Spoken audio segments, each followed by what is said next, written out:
नमस्कार, मैं नीलेश राजपूत। वैक्सीन को लेकर कई लोगों के मन में कई तरह की शंका कुशंकाएं। वे इस असमंजस की स्थिति में है कि वैक्सीन लूं या ना लूं। आज हम चर्चा करेंगे उस पर अभय सिंह जी से। नमस्कार। वैक्सीन एक सेंसिटिव विषय है, इसलिए आप ध्यान से सुनेंगे और पूरा वीडियो देखेंगे, नहीं तो अर्थ का अनर्थ हो सकता है। वैक्सीन के बारे में कई लोगों के मन में ऐसा होता है कि हम जॉब करते हैं या सरकारी काम करते हैं या हमें लेना ही है। तो पहली बात कि वैक्सीन जो है का गाइडलाइन में साफ लिखा हुआ है, ये स्वैच्छिक है।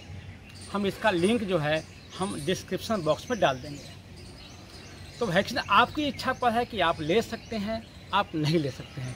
इसके लिए किसी भी सरकारी या गैर सरकारी रूप में कोई ज़बरदस्ती नहीं है। ये पहला नियम हुआ। दूसरी बात है, जो उसका गाइडलाइन जो नियमावली है उसमें साफ लिखा हुआ है, अगर आपको एलर्जी है तो आप वैक्सीन न लें। अब एलर्जी मतलब किसी को बैगन खाने से तबीयत खराब होती है या अच्छा नहीं लगता है, या किसी को दूध पीने से ही उसके बॉडी में एलर्जी होता है। हर आदमी को किसी न किसी चीज़ से एलर्जी होती ही है। अब सबको एलर्जी है और एलर्जी मना किया हुआ है, तो आप खुद इस पर खुद समझ सकते हैं कि हमें लेना है या नहीं लेना है। दूसरी बात है कि वैक्सीन जो है कम से कम 3 साल लग जाते हैं ट्रायल करने में, और इसका 1 साल पहले लगभग मार्च में इसकी एंट्री हुई थी कोरोना की अपने देश में, और उसी समय जो है यहाँ पर करोड़ों फाइल बन गए थे। अब सोचने की बात है, जब पूरा उदय ही नहीं हुआ है उस बीमारी का, रोग का, और सबका वैक्सीन बन जाना, इस शंका मन में होता है उसके प्रति। इसलिए लेने के पहले समझ कर लें। इसमें एक और लिखा है कि अगर आप कोई रोग से ग्रसित हैं, हार्ट का पेशेंट हैं, ये हैं, तो आप जो है डॉक्टर से सलाह करके लें। हम लाइन में लग के ले रहे हैं, जाते हैं और लाइन में लग जाते हैं। हम तभी लें, आपको लेना है अच्छी बात है, न लेना है तो भी अच्छी बात है, लेकिन लेने के पहले आप पूरे शरीर की जांच जरूर कराएं। लाइन में लगकर न लें, ऐसी मेरा प्रार्थना है। आप डॉक्टर से मिलें, अपने जो भी डॉक्टर हैं उनसे मिल करके अपना बॉडी चेकअप कराएं कि आपका बॉडी उस लायक है कि नहीं है, ये जानना जरूरी है। वैक्सीन जो है इसलिए लिया जाता है कि हमारे अंदर जो है एंटीबॉडी का निर्माण हो। और गौमूत्र का 2 पेटेंट मिले हैं। पहला पेटेंट है कि अगर गौमूत्र का में सबसे हाई एंटीबॉडी है, रोग प्रतिरोधक क्षमता में बॉडी इम्यूनिटी पावर बढ़ाने की पावर जो है गौमूत्र में बहुत हाई है, एंटीबॉडी करके मिला है। अगर आप गौमूत्र पीते हैं तो आपको वैक्सीन लेने की कोई ज़रूरत नहीं है।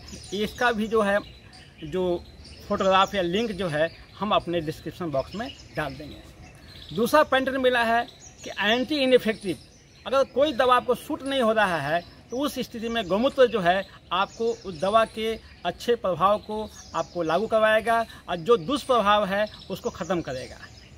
तो जो लोग वैक्सीन ले लिए हैं वो भी गौमूत्र का पान करें, जिससे कि जो वैक्सीन का दुष्प्रभाव होगा वो नहीं होगा और जो प्रभाव है वो अच्छे रूप में होगा।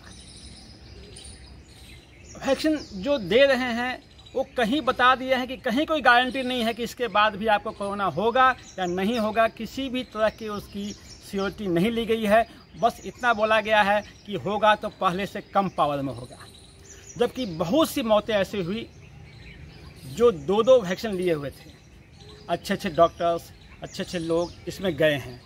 इसलिए वैक्सीन को कुछ दिन ट्रायल में चलने दें, उसके बाद लें तो अच्छा रहेगा। हड़बड़ में लेने की ज़रूरत नहीं है। आज भीड़ में कई गलतियां हो जाती है, देने में, लेने में, स्टोरेज में, जो उसकी जो फ्रीजिंग किया जाता है उसमें या बनाने में, निर्माण में एकाएक जो है किसी को करोड़ों का ऑर्डर मिल जाए तो बहुत भूल चूक हो सकता है।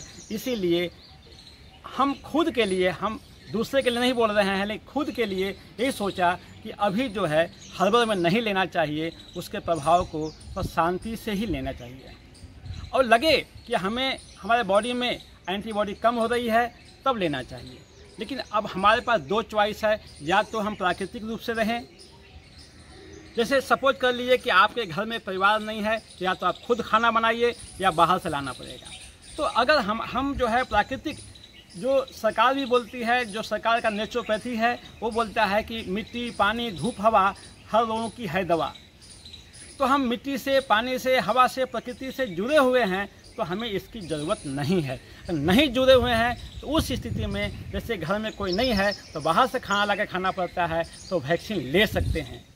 लेकिन हम अगर देखें कि उसका दुष्प्रभाव नहीं होना चाहिए, रुक करके लें, समझ करके लें, लाइन में लग करके धक्का मुक्की करके न लें, ऐसा प्रार्थना है।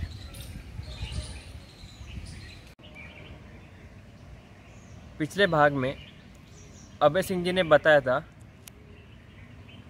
कि सोशल डिस्टेंसिंग को फैमिली डिस्टेंसिंग नहीं बनाना चाहिए। कोरोना के वजह से परिवार के एक सदस्य की मौत हो जाने के बाद अक्सर देखा गया है कि परिवार के दूसरे सदस्य की भी मौत हुई है। तो ऐसा क्यों? इस पर हम चर्चा करेंगे अगली बार। नमस्कार।